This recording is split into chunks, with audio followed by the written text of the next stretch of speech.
장례식장 문이 열리는 순간 모든 촛불이 일제히 흔들렸습니다. 문을 열고 들어온 사람은 평소에도 자주 마주치던 얼굴이었습니다. 그런데 그날만큼은 달랐습니다. 가슴속에서 이상한 떨림이 일었습니다. 마치 오래 잃어버렸던 무언가를 찾은 것 같은 느낌이었습니다. 그를 보는 순간 어젯밤 꿈이 떠올랐습니다. 영씨가 형한테 인사해야지. 그때는 몰랐습니다. 어머니가 긴 생을 마감하시면서 저에게 선물을 주고 떠났다는 것을. 안녕하세요. 저는 경기도 외곽에 사는 김영식입니다. 나이는 70이 넘었고 대학병원 행정직에서 은퇴한 지 벌써 10년이 되어 가네요. 오늘은 저의 인생에서 가장 극적인 만남에 관한 이야기를 들려드리고자 합니다. 어머니의 마지막 순간은 생각보다 평화로웠습니다. 98세의 긴 삶을 마감하는 순간에도 어머니의 얼굴은 고요했습니다. 의사가 병실 문을 조용히 두드렸습니다. 창가에 서 있던 저를 향해 말했습니다. 김 선생님, 이제 시간이 얼마 남지 않은 것 같습니다. 저는 창가에서 돌아섰습니다. 혼자 있게 해주시겠어요? 의사는 고개를 끄덕이고 조용히 방을 나갔습니다. 저는 어머니의 침대 옆에 앉았습니다. 한평생 자식을 위해 헌신하신 어머니의 주름진 손을 조심스럽게 잡았습니다. 어머니의 눈이 천천히 떠졌습니다. 생의 마지막 순간에도 그 눈빛은 깊고 따뜻했습니다. 영식아. 어머니의 목소리는 바람 같았습니다. 영호. 저는 숨을 깊게 들이마셨습니다. 어머니가 평생 그리워하신 이름이었습니다. 6.25 전쟁통에 잃어버린 큰아들. 저는 태어나기 전이라 헤어진 형을 한 번도 만나본 적이 없었습니다. 어머니, 이제 그만 쉬세요. 하지만 어머니는 마치 마지막 힘을 모으듯 제 손을 꽉 쥐셨습니다. 그 힘에 놀랐습니다. 너무 보고 싶어, 영호. 그것이 어머니의 마지막 말이었습니다. 소나기의 힘이 쓰러지고 모니터에 긴 경고음이 울렸습니다. 창밖으로 비치는 새벽 햇살이 어머니의 평온한 얼굴을 비추었습니다. 시계는 아침 5시 23분을 가리키고 있었습니다. 저는 한동안 그 자리에 앉아 어머니의 손을 잡고 있었습니다. 의사가 다시 들어왔고 간호사들이 분주하게 움직였지만 저는 그저 멍하니 어머니의 얼굴을 바라봤습니다. 몇십 년 동안 저를 보살펴 주신 분이 이제는 없다는 현실이 실감나지 않았습니다. 장례 준비는 생각보다 빨리 끝났습니다. 어머니는 살아생전에 모든 것을 준비해 두셨습니다. 마치 이 순간을 예견하고 계셨던 것처럼 장례식장부터 비용까지 모든 것이 정리되어 있었습니다. 저는 그저 어머니의 마지막 가는 길을 지켜볼 준비만 하면 되었습니다. 장례식 첫날 밤이 깊어갈수록 조문객은 줄어들었고 마침내 저 혼자만 남았습니다. 장례식장의 형광등 불빛 아래 어머니의 영정 사진을 바라봤습니다. 70대 중반쯤에 찍은 사진이었는데 그때도 어머니는 참 단정하셨습니다. 피로가 몰려왔습니다. 병원에서 어머니를 간호하며 거의 잠을 자지 못했던 날들이 쌓여 이제야 몸이 무너지는 듯 했습니다. 장례식장 한쪽에 마련된 간이 침대에 누웠습니다. 천장을 바라보며 어머니와의 추억들을 하나둘 떠올렸습니다. 어머니는 제가 어릴 때부터 항상 형이라는 존재를 이야기해 주셨습니다. 제 방 옆에는 항상 비어있는 방 하나가 있었고 어머니는 그곳을 영호방이라고 불렀습니다. 마치 언젠가는 돌아올 것처럼 말입니다. 청소년기에 접어들면서는 어머니의 이런 행동에 짜증을 내기도 했습니다. 어머니, 이제 그만하세요. 형은 돌아오지 않을 거예요. 라고 말한 적도 있었습니다. 그럴 때마다 어머니의 눈에는 깊은 상처가 스쳤고 지금 생각하면 후회스럽습니다. 시간이 흐르면서 저도 어머니의 마음을 조금씩 이해하게 되었습니다. 특히 제가 병원에 취직하고 수많은 환자와 가족들의 사연을 접하게 되면서 어머니의 행동이 단순한 집착이 아니라 깊은 모성애에서 비롯된 것임을 알게 되었습니다. 어머니에게는 영호가 항상 살아있는 아들이었던 것입니다. 그런 생각들을 하면서 어느새 저는 어머니 영정사진 옆에서 잠이 들었고 이상한 꿈을 꾸었습니다. 어머니가 젊은 모습으로 나타났습니다. 20대 초반쯤 되었을까요? 고운 한복을 입은 어머니는 두 아이의 손을 잡고 있었습니다. 한 아이는 분명 어린 시절의 제 모습이었고 다른 한 아이는 제가 본 적 없는 남자아이였습니다. 하지만 그 아이가 제 형이라는 것을 직감적으로 알 수 있었습니다. 꿈속에서 우리는 화창한 봄날, 벚꽃이 만발한 공원을 걷고 있었습니다. 어머니는 환하게 웃으며 두 아들의 손을 꼭 잡고 있었습니다. 그러다 갑자기 어머니가 저를 바라보며 말했습니다. 영식아, 형한테 인사해야지. 꿈속에서 저는 형이라는 아이를 바라보려 했지만 그의 얼굴은 안개처럼 흐릿했습니다. 마치 오래된 사진이 흐려지듯 그의 얼굴은 명확하게 보이지 않았습니다. 그런데 갑자기 하늘이 어두워졌습니다. 맑던 하늘에 검은 구름이 몰려왔고 멀리서 폭격 소리가 들렸습니다. 공원에 있던 사람들이 달리기 시작했고 혼란스러운 상황 속에서 어머니의 손에서 형의 손이 떨어졌습니다. 영호야, 어머니의 절규가 들렸습니다. 아이는 사람들 속으로 휩쓸려 사라졌고 어머니는 제 손만 꼭 붙잡은 채 울부짖었습니다. 그 모습이 너무 생생해서 가슴이 아팠습니다. 어머니의 얼굴에는 절망과 공포가 가득했습니다. 저는 어머니를 위로하고 싶었지만 꿈속에 저는 그저 어린아이였고 무슨 일이 일어났는지 이해할 수 없었습니다. 그런데 이상하게 다시 바라본 어머니의 얼굴에 미소가 가득했습니다. 평온해 보였고 마치 오랫동안 기다렸던 순간이 드디어 온 것처럼 기쁨이 묻어났습니다. 오래 기다렸지? 곧 만나게 될 거야. 어머니가 미소 지으며 말씀하셨습니다. 그때 저는 잠에서 깼습니다. 식은땀을 흘리며 벌떡 일어났습니다. 가슴이 터질 듯이 뛰었고 이상한 예감이 온몸을 휘감았습니다. 단순한 꿈이라기에는 너무 생생했습니다. 마치 어머니가 저에게 무언가를 말씀하려 하신 것 같았습니다. 그 꿈은 어쩌면 어머니의 생애 마지막 메시지였을지도 모른다는 생각이 들었습니다. 간이 침대에서 일어나 창가로 걸어갔습니다. 이른 새벽이었지만 하늘은 이미 밝아오고 있었습니다. 마치 오늘 무언가 중요한 일이 일어날 것 같은 예감이었습니다. 날이 밝자 가족, 친지, 그리고 어머니의 오랜 지인들이 하나둘 모여들었습니다.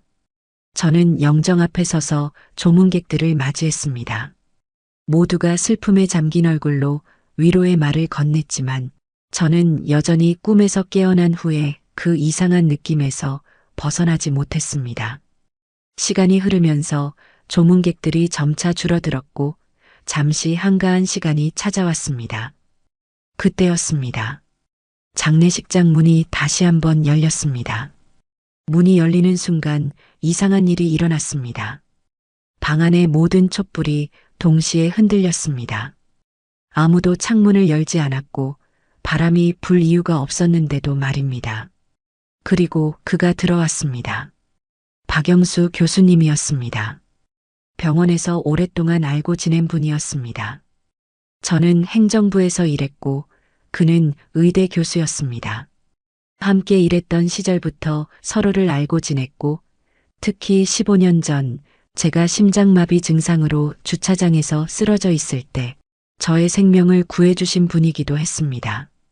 그 이후 병원에서 종종 대화를 나눴고 업무적으로도 마주쳤지만 개인적인 친분은 그리 깊지 않았습니다.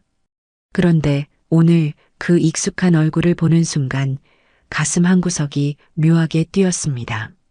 마치 오랫동안 찾아 헤매던 누군가를 마주한 것 같은 느낌이었습니다. 그것은 이성적인 생각이라기보다는 본능적인 느낌에 가까웠습니다.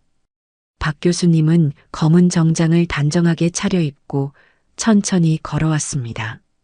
흰 머리카락은 단정하게 빗어 넘겼고 깊은 주름이 있는 얼굴에는 여전히 지혜가 느껴졌습니다. 그런데 오늘은 어쩐지 그의 눈에 슬픔이 깃들어 있는 것 같았습니다. 단순히 장례식에 온 슬픔이 아니라 더 깊고 오래된 슬픔 같았습니다. 저는 그를 맞이하기 위해 몇 걸음 앞으로 나갔습니다. 평소였다면 그저 가볍게 고개를 숙여 인사하고 와주셔서 감사합니다라고 형식적인 말을 건넸을 것입니다. 하지만 오늘은 마치 몸이 저절로 움직이는 것처럼 느껴졌습니다. 박 교수님, 오셨군요. 제 목소리가 떨렸습니다. 이유를 알 수 없었습니다. 그냥 평범한 인사를 하려 했는데 목소리에 감정이 실려 나왔습니다.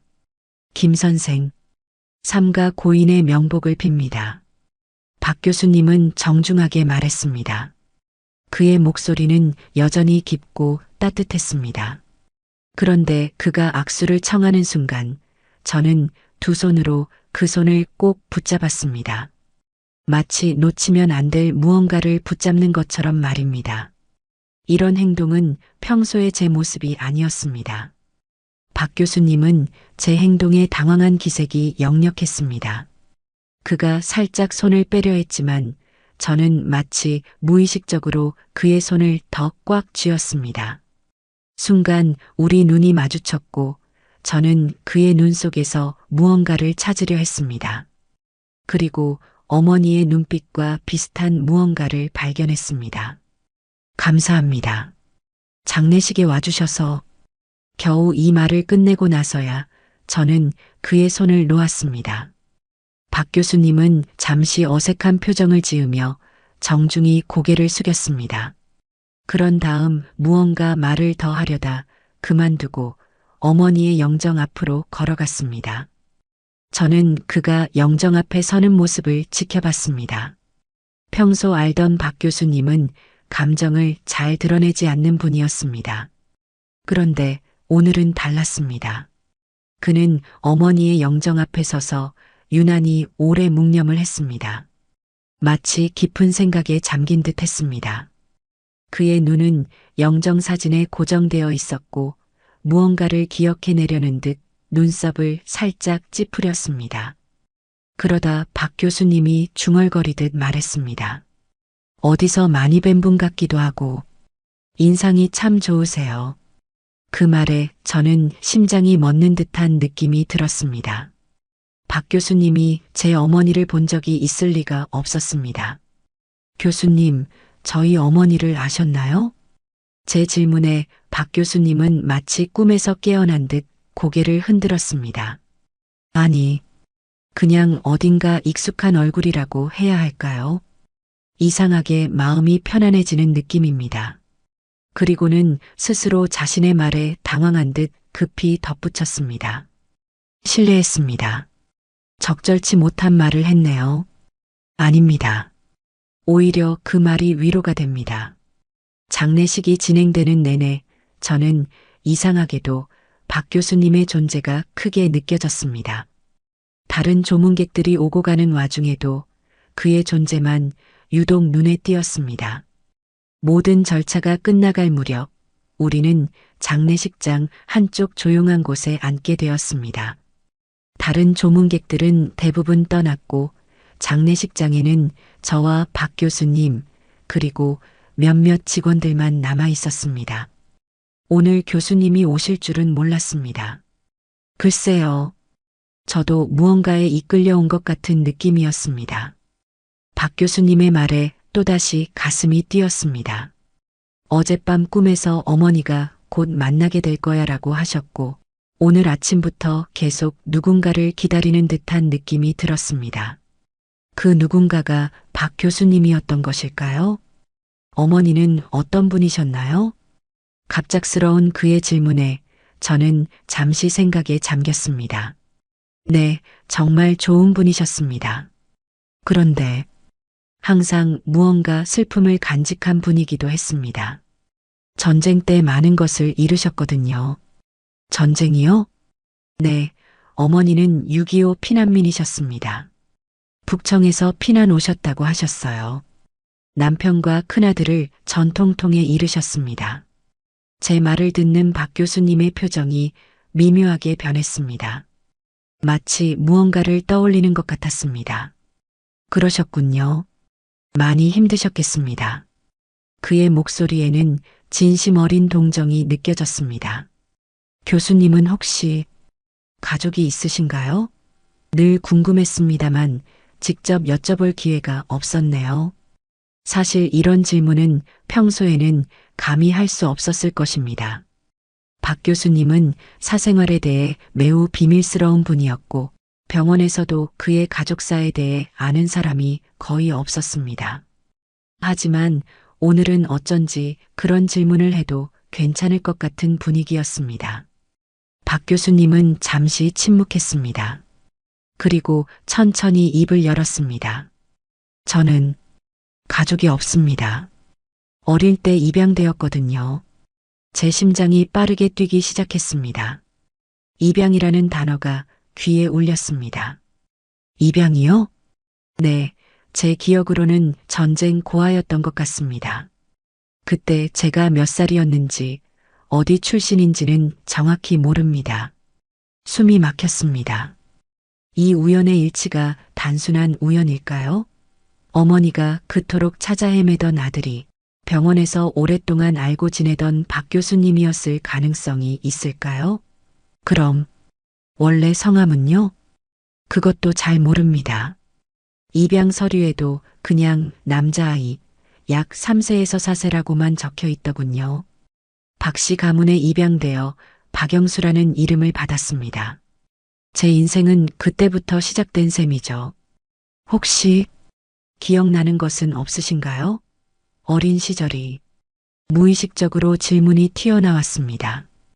이런 질문은 너무 사적이고 부적절할 수도 있었지만 지금은 그런 걱정보다 진실을 알고 싶은 마음이 더 컸습니다.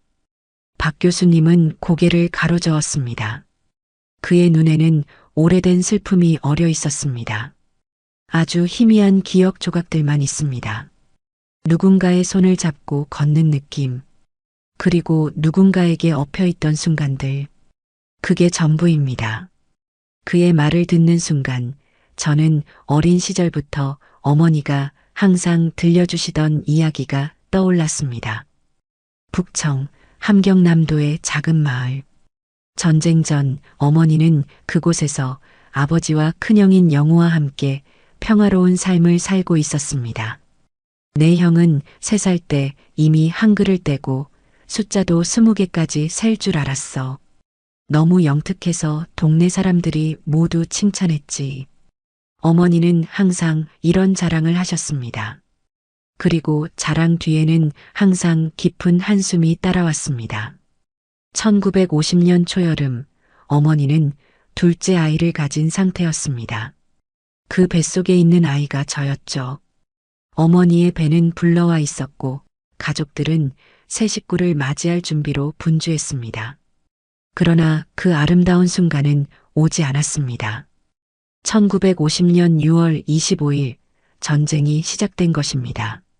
이후 12월 추운 겨울 어머니와 아버지는 공산 정권을 피해 피난을 결심했습니다. 배가 불러있던 어머니는 행동이 느렸고 아버지가 큰형을 업고 어머니를 부축하며 피난길에 올랐습니다. 북청에서 목적지인 함흥까지 가는 길은 험난했습니다. 눈이 내리는 혹독한 추위 속에서 좁은 산길로 수많은 사람들이 한꺼번에 몰렸고 종종 전투기의 폭격 소리가 들려왔습니다.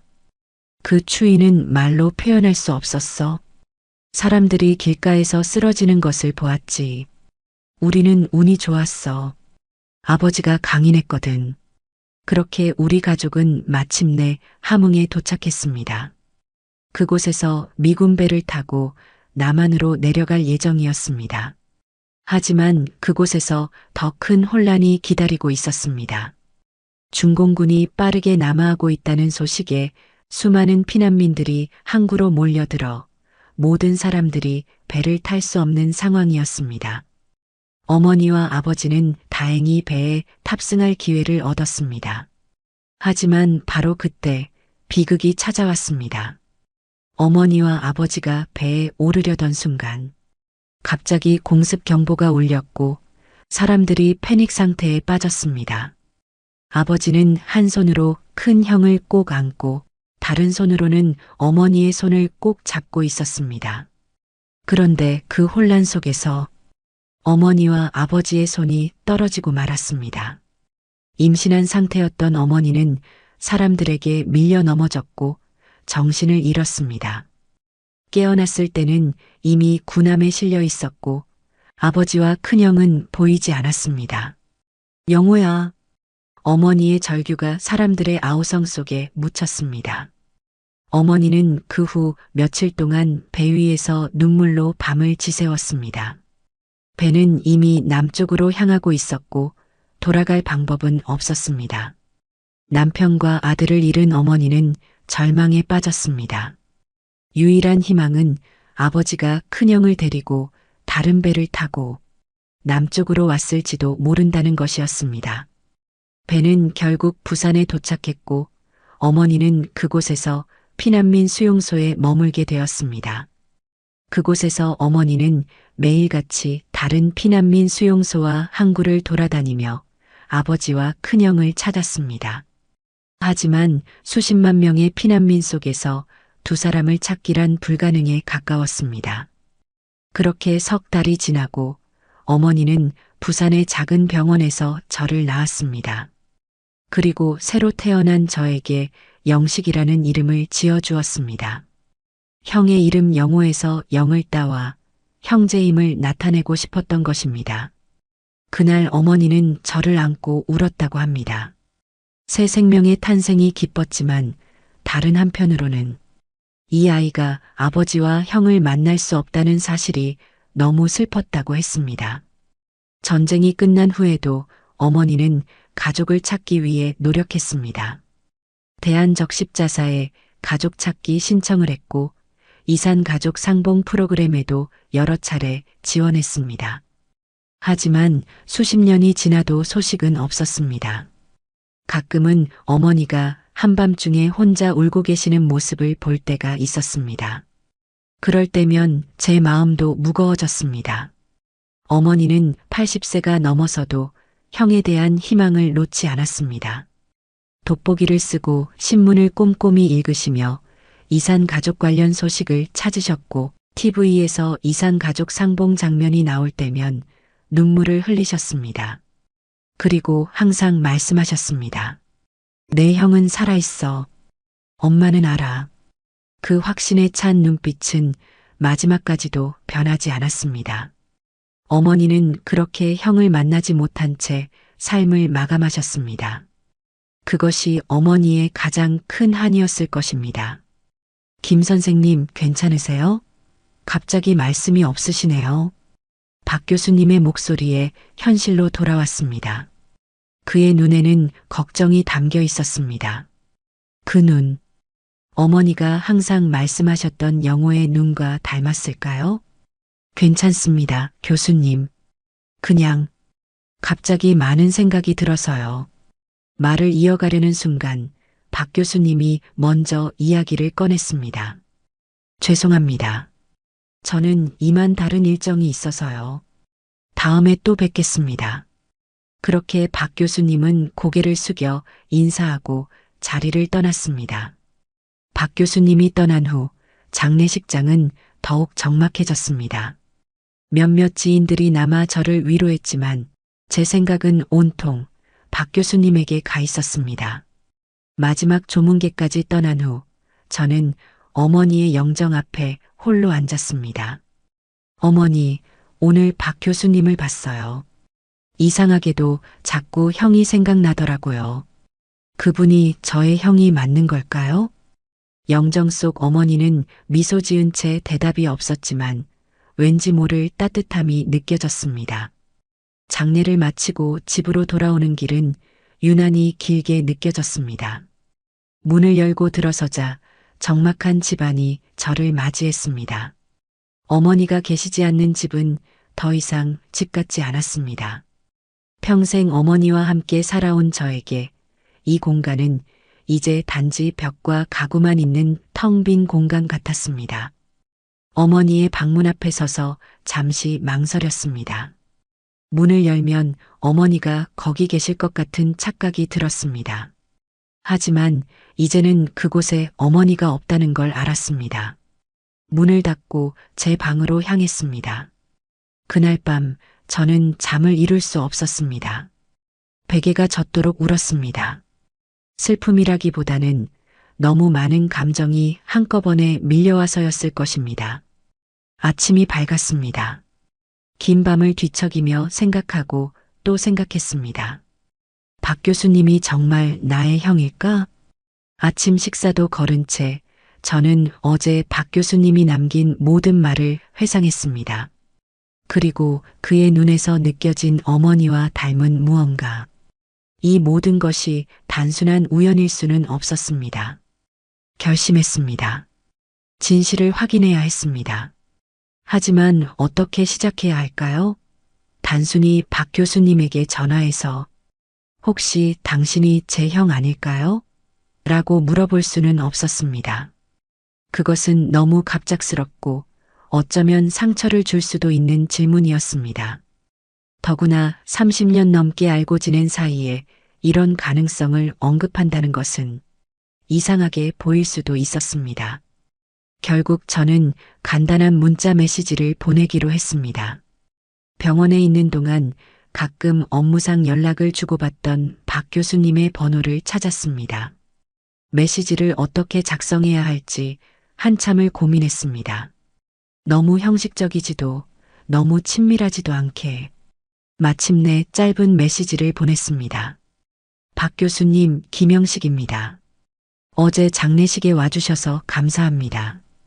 혹시 시간이 되신다면 한번 식사라도 함께 하고 싶습니다. 메시지를 보내고 나서 제 가슴은 마치 첫사랑을 고백한 청소년처럼 뛰었습니다. 며칠 후 답장이 왔습니다. 김 선생님, 연락 감사합니다. 좋습니다. 이번 주 금요일 저녁은 어떠신가요? 병원 근처 하늘정원이라는 식당이 조용해서 이야기 나누기 좋습니다.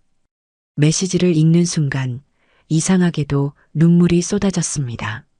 마치 오랫동안 기다려온 만남이 드디어 실현되는 것 같은 느낌이었습니다. 곧바로 답장을 보냈습니다.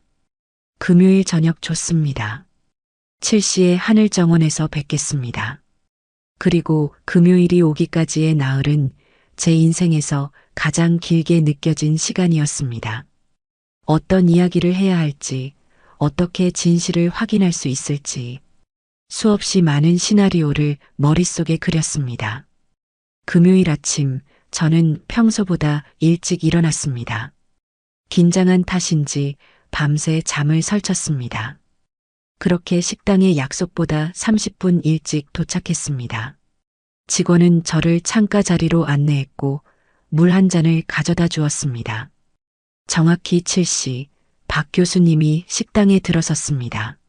정장 차림이었고 손에는 작은 종이 가방을 들고 있었습니다. 김 선생님, 오래 기다리셨나요? 그의 목소리에는 따뜻함이 묻어났습니다. 저는 자리에서 일어나 악수를 청했습니다. 아니요, 저도 방금 왔습니다. 와주셔서 감사합니다, 교수님. 우리는 조용히 자리에 앉았습니다. 처음에는 어색한 침묵이 흘렀지만 곧 일상적인 대화로 시작했습니다. 병원 소식, 요즘 읽고 있는 책, 퇴직 후의 생활. 겉으로는 평범한 대화였지만 그 아래에는 묘한 긴장감이 흐르고 있었습니다. 식사가 나오고 소주 한 병도 주문했습니다. 술이 한두 잔 오가자 대화는 자연스럽게 더 깊은 주제로 흘러갔습니다. 김 선생님, 사실 의아했습니다.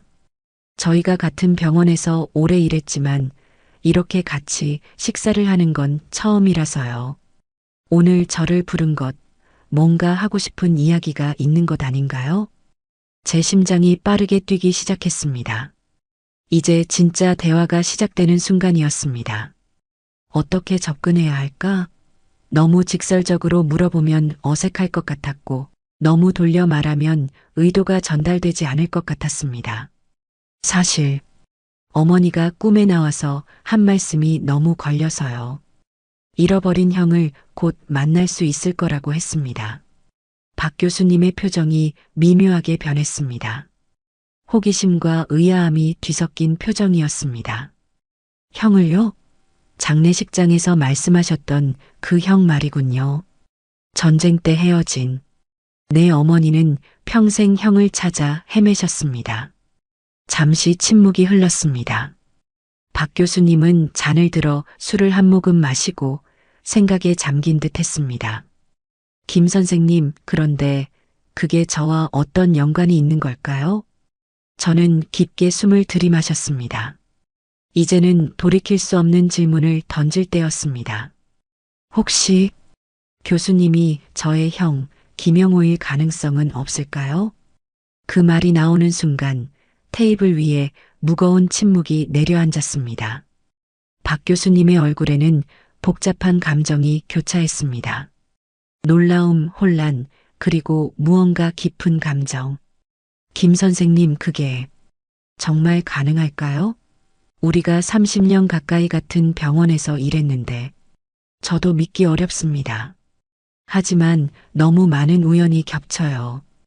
교수님의 나이, 입양 배경, 그리고 무엇보다 어머니가 마지막으로 남긴 꿈과 제가 느끼는 이상한 감정. 박 교수님은 잠시 생각에 잠겼습니다.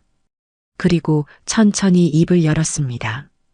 사실 저도 김 선생님을 처음 만났을 때부터 묘한 친밀감을 느꼈어요.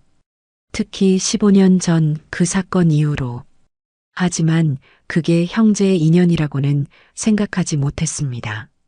저도 마찬가지입니다. 항상 교수님에게 특별한 친근감을 느꼈는데 그냥 존경하는 의사에 대한 감정이라고만 생각했죠. 우리는 서로를 바라보았습니다. 눈빛 속에는 수많은 질문과 가능성이 담겨 있었습니다. 그리고 묘한 기대감도 있었습니다. 그럼 어떻게 확인할 수 있을까요? 박 교수님이 조심스럽게 물었습니다. DNA 검사가 가장 확실할 것 같습니다. 그렇군요. 그렇다면 해볼까요? 그의 말에 저는 깊은 감동을 느꼈습니다. 박 교수님은 제 제안을 거부하거나 의심하지 않았습니다. 오히려 진실을 함께 찾아가려는 의지를 보여주셨습니다. 정말 괜찮으신가요? 이런 제안을 갑자기 드려서 죄송합니다. 괜찮습니다. 사실 저도 항상 제 뿌리에 대해 궁금했거든요. 양부모님은 좋은 분들이셨지만 제 진짜 가족이 누구인지 알고 싶다는 생각은 항상 있었습니다. 그 말을 들으니 가슴이 뭉클해졌습니다. 그럼 내일 병원 검사실에 가서 DNA 검사를 의뢰해 볼까요? 좋습니다. 제가 아직 병원에 아는 사람들이 많으니 절차를 간소화할 수 있을 겁니다.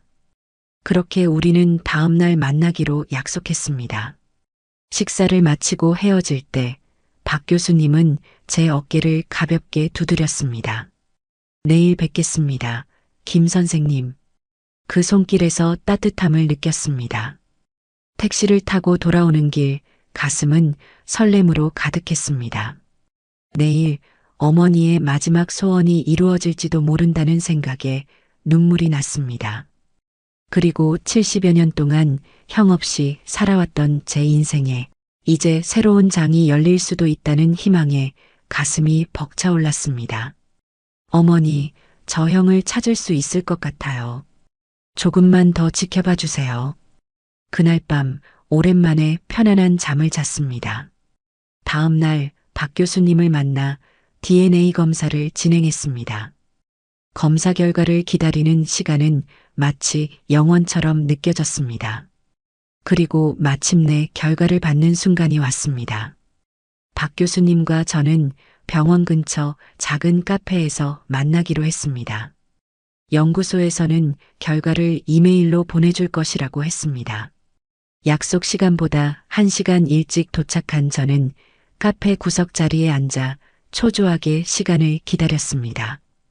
드디어 박 교수님이 도착했습니다. 그의 얼굴에도 긴장감이 역력했습니다. 김 선생님, 결과는 아직 안 왔나요? 아직입니다. 오늘 오후까지 온다고 했는데. 우리는 커피를 마시며 초조하게 기다렸습니다. 대화는 거의 없었습니다. 둘 다 너무 긴장해서 말을 이어갈 여유가 없었습니다.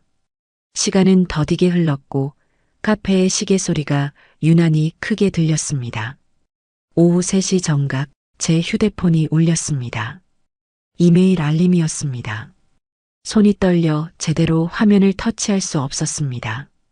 박 교수님도 숨을 죽인 채 지켜보고 있었습니다. 왔습니다. 이메일을 열었습니다. 첨부된 파일을 여는 순간 심장이 멎는 것 같았습니다. 형제관계 확률 99.9%. 글자가 흐려졌습니다. 눈물이 차올라 제대로 볼 수 없었습니다. 휴대폰을 박 교수님에게 건넸습니다. 그도 마찬가지로 충격받은 표정이었습니다. 그의 손이 떨리고 있었습니다. 우리가 정말 형제였군요. 박 교수님의 목소리는 떨리고 있었습니다. 그의 눈에도 눈물이 고였습니다. 우리는 한동안 말없이 서로를 바라봤습니다. 30년 넘게 같은 병원에서 일했던 동료가 사실은 형제였다니. 영호 형. 처음으로 형이라는 말이 제 입에서 나왔습니다. 어색했지만 동시에 너무나 자연스러웠습니다. 마치 평생 불러야 했던 말을 이제야 하는 것 같았습니다. 형은 잠시 눈을 감았습니다. 눈물이 그의 주름진 뺨을 타고 흘러내렸습니다. 영식아. 그가 처음으로 저를 이름으로 불렀습니다. 그 순간 우리 사이의 모든 공식적인 벽이 무너졌습니다. 더 이상 김 선생님, 박 교수님이 아니었습니다. 우리는 영호와 영식, 형제였습니다. 충동적으로 저는 자리에서 일어나 형에게 다가갔습니다. 그리고 그를 꼭 껴안았습니다.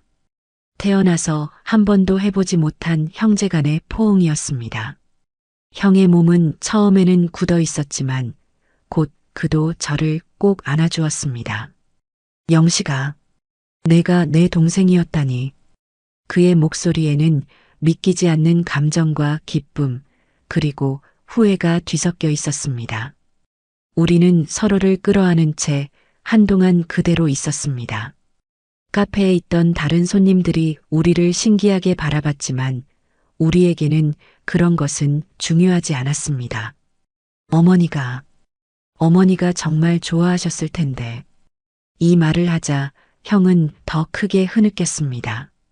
어머니께서 돌아가시기 전 형을 만나지 못했다는 사실이 너무 가슴 아팠습니다.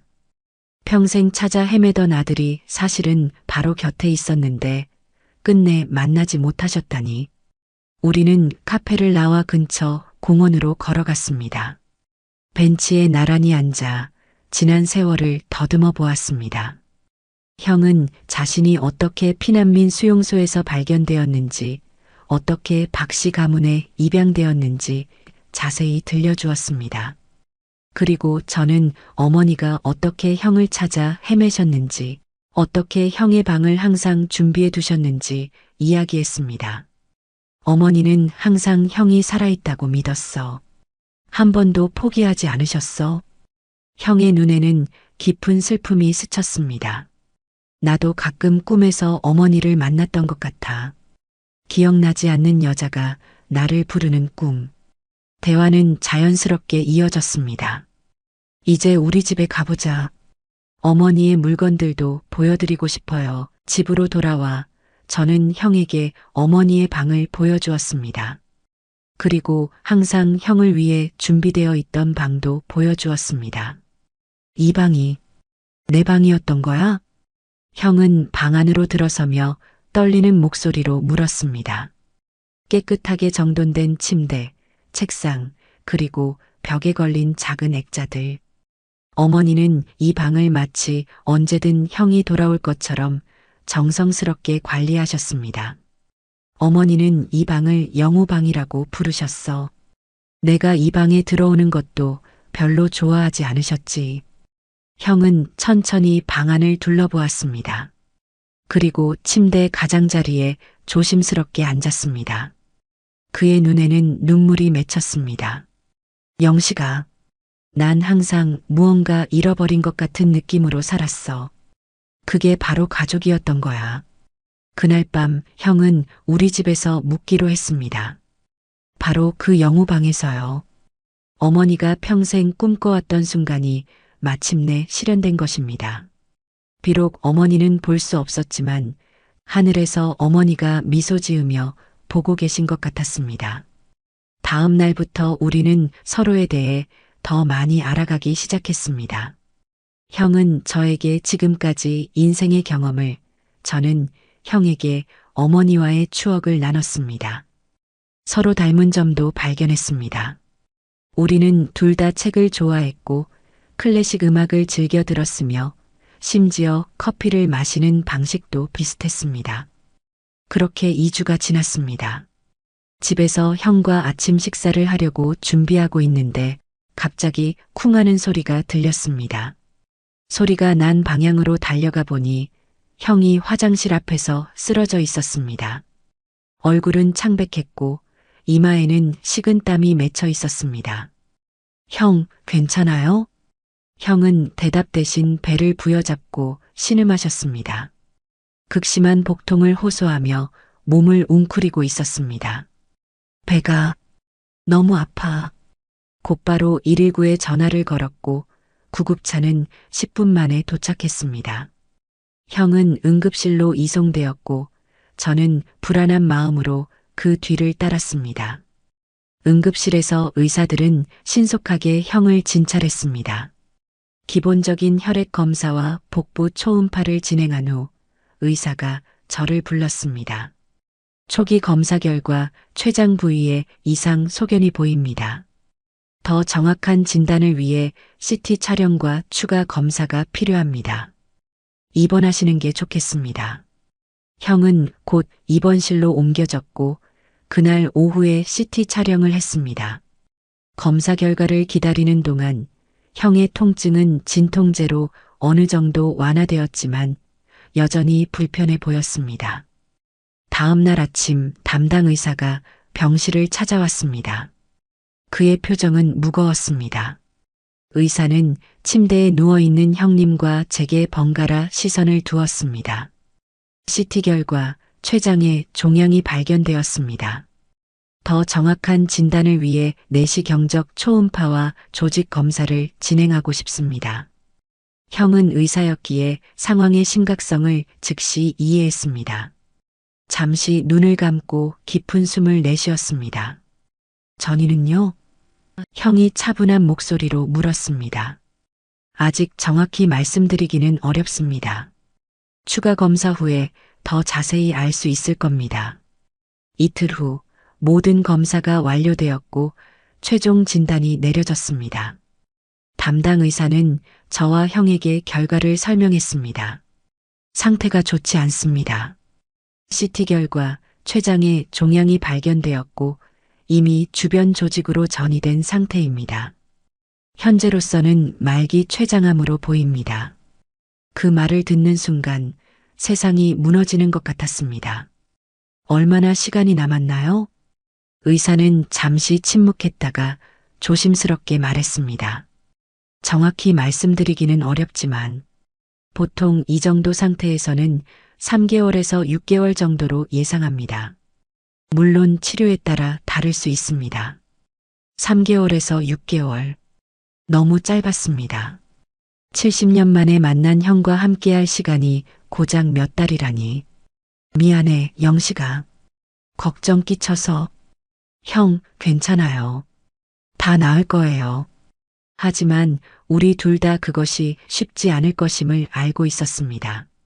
형은 의사였고 저도 오랫동안 병원에서 일했기 때문에 췌장암의 예후가 얼마나 좋지 않은지 잘 알고 있었습니다.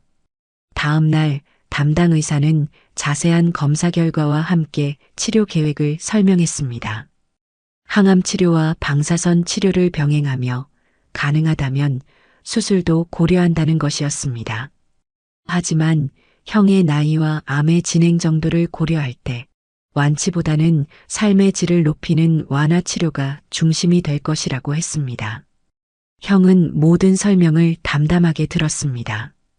의사로서 그는 이미 자신의 상태를 정확히 알고 있었습니다. 그리고 저에게 이렇게 말했습니다. 영식아, 걱정하지 마. 난 이미 충분한 삶을 살았어. 그리고 무엇보다 내가 내 동생이라는 사실을 알게 되어 정말 행복해. 그 말에 제 눈에서는 눈물이 흘러내렸습니다. 너무 늦게 만났는데 너무 일찍 이별해야 한다니. 인생은 참 잔인했습니다. 형, 포기하면 안 돼요. 우리 아직 해야 할 이야기가 너무 많아요.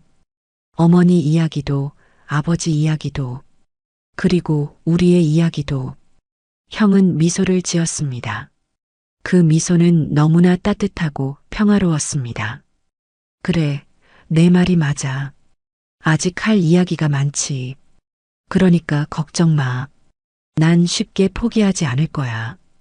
병원에서의 일주일, 형은 초기 치료를 받았고 상태가 안정되자 퇴원했습니다.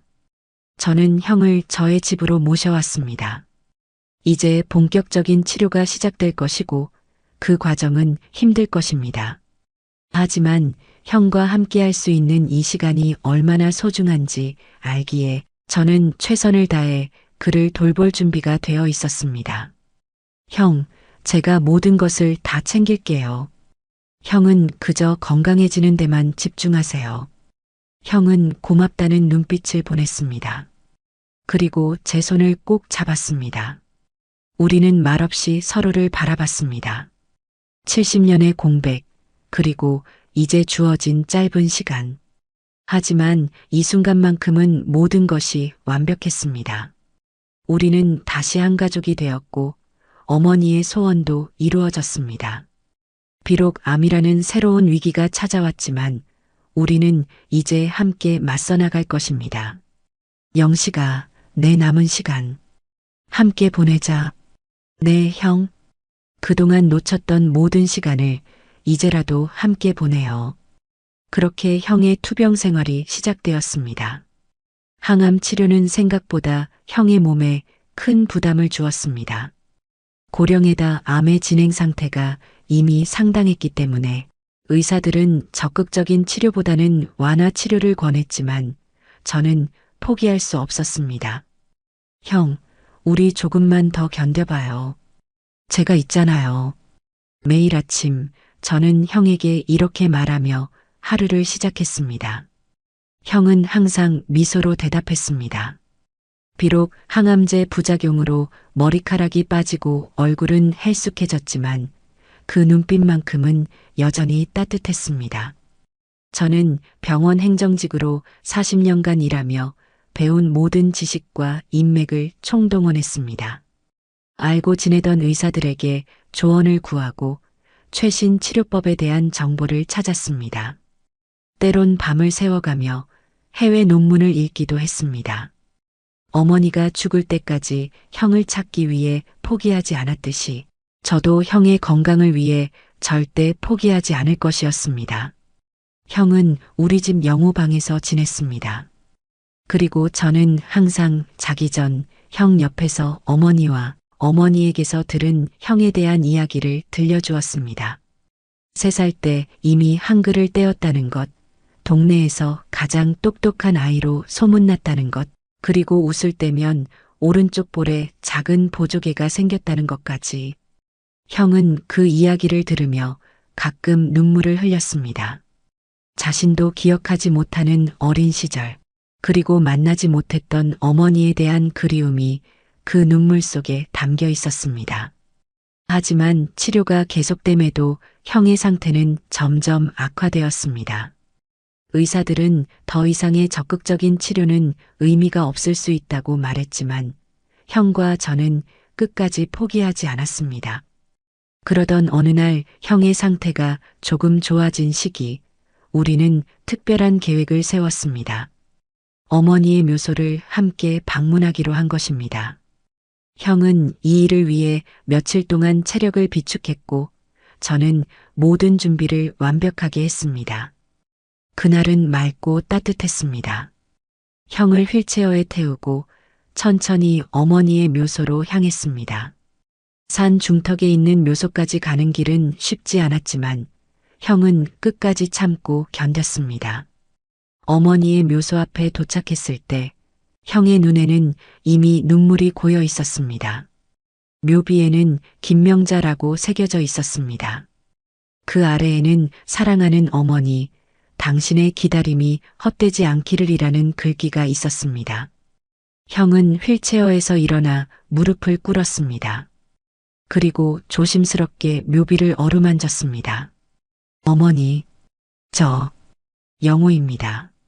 너무 늦게 왔습니다. 미안합니다. 형의 목소리는 흐느낌으로 끊겼습니다. 저도 형 옆에 무릎을 꿇고 함께 울었습니다. 70년이 넘는 세월 동안 찾아 헤매던 아들이 드디어 어머니 앞에 무릎을 꿇은 것입니다. 비록 어머니는 이미 이 세상에 계시지 않지만 저는 어머니의 영혼이 우리와 함께 하고 있음을 느꼈습니다. 어머니, 너무 늦었죠. 형을 찾았어요. 어머니 말씀대로 살아있었어요. 그것도 제 바로 곁에. 우리는 그렇게 한동안 어머니의 묘소 앞에 앉아 있었습니다. 형은 자신이 살아온 인생에 대해 어머니께 이야기했고, 저는 어머니가 우리를 지켜보고 계실 거라고 믿었습니다. 그렇게 한참이 지나 이제 집으로 돌아가려는데 형이 저의 손을 잡고 나지막히 웃으며 말했습니다. 영식아, 내가 이제껏 인생에서 가장 행복한 순간이 언제인지 알아? 언제예요? 바로 지금이야. 내 비록 몸은 아프지만 나를 낳아주신 어머니를 만났고 내 옆에 사랑하는 동생이 있는 이 순간이 내 인생에서 가장 행복한 순간이야. 그 말에 저는 눈물을 참을 수 없었습니다. 형에게도 저에게도 이 시간은 너무나 소중했습니다. 비록 늦게 찾은 형제이지만 우리는 남은 시간을 최대한 의미 있게 보내려 했습니다. 하지만 하늘도 무심하듯 형의 건강은 예상보다 더 빠르게 악화되었습니다. 의사들이 예측한 시간은 너무 낙관적이었는지도 모릅니다. 이제 형은 대부분의 시간을 침대에서 보냈고 통증 조절을 위한 약물 복용량도 점점 늘어갔습니다. 그렇게 형의 숨소리는 점점 약해지고 있었습니다. 하지만 그의 눈빛만큼은 여전히 맑고 강인했습니다. 마치 모든 것을 받아들이고 평화롭게 다음 여정을 준비하는 것 같았습니다. 그러던 어느 날 아침, 형은 제게 작은 소원을 말씀하셨습니다. 영식아, 내가 하나 부탁할 게 있어. 뭐든지 말씀하세요. 어머니 묘소 옆에 나도 함께 묻어줄래? 죽어서만큼은 꼭 어머니 곁에 있고 싶어. 그 말에 저는 아무 말도 할 수 없었습니다. 다만 고개를 끄덕이며 형의 손을 꼭 잡았습니다. 형의 마지막 소원, 어머니 곁에 묻히고 싶다는 그 소원은 너무나 당연한 것이었습니다. 우린 가족이니까요. 약속해요, 형. 어머니 바로 옆에 모셔드릴게요. 그러면 두 분이 이제 영원히 함께 하실 수 있을 거예요. 형은 안도의 미소를 지었습니다. 그리고 조용히 눈을 감았습니다. 마치 오랜 여정의 끝에서 평화를 찾은 것처럼 말입니다. 그렇게 형의 병세는 날로 악화되었고 의사들도 마음의 준비를 해야 한다고 했습니다. 그렇게 시간이 흘러 12월 20일, 창밖으로는 눈이 소리 없이 내리고 있었습니다. 방 안은 조용했고 오직 형의 숨소리만이 간간히 들렸습니다. 저는 곁에 앉아 손을 잡고 있었습니다. 갑자기 형의 눈이 떠졌습니다. 그리고 놀랍게도 몇 주 만에 처음으로 침대에 일어나 앉으셨습니다. 그 모습에 저는 깜짝 놀랐습니다. 형, 괜찮아요? 형은 마치 누군가를 보는 듯이 방 안을 둘러보았습니다. 그리고 미소를 지었습니다. 그 미소는 너무나 밝고 평화로웠습니다. 영식아, 어머니와 아버지가 오셨어. 저기, 형은 창가를 가리켰습니다. 그곳에는 아무도 없었지만 형의 눈에는 분명 누군가가 보였던 것 같습니다. 어머니가 날 부르고 계셔. 영호야, 이제 가자라고. 형의 목소리는 떨렸지만 기쁨에 찬 목소리였습니다. 마치 오랫동안 기다려온 사람을 만나는 기쁨이 묻어나는 그런 목소리였습니다. 바로 그때 이상한 일이 일어났습니다. 창문은 굳게 닫혀 있었는데 방 안에 따뜻한 바람이 불기 시작했습니다. 그리고 창밖으로부터 특별한 햇살이 비추었습니다.